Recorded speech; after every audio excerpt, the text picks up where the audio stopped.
Hello friends, मेरा नाम बलविंदर, आप लोग का मेरे YouTube चैनल पर स्वागत है। आज मैं आप लोग को बताने वाला हूं कि YouTube की ऑफिशियल एप्लीकेशन में बहुत बड़ा बदलाव है, तो वीडियो को अंत तक देखना। तो मैं YouTube की एप्लीकेशन ओपन कर चुका हूं। तो यहाँ पहले नंबर पर होम का ऑप्शन है।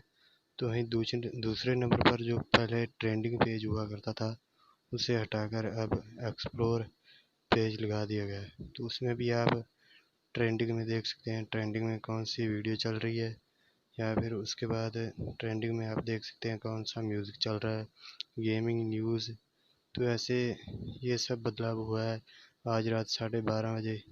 अभी आप देख सकते हैं, ये मैं फ़ोन रात को चालू कर रहा था तो तभी मैंने ये देखा कि आज रात एक बदलाव हुआ है यूट्यूब एप्लीकेशन में। तो दोस्तों, वीडियो कैसी लगी? वीडियो को लाइक करें, शेयर करें, मेरे चैनल को सब्सक्राइब करें। मैं ऐसी ही वीडियो रोज़ लाता रहता हूँ। तो तब तक के लिए वंदे मातरम।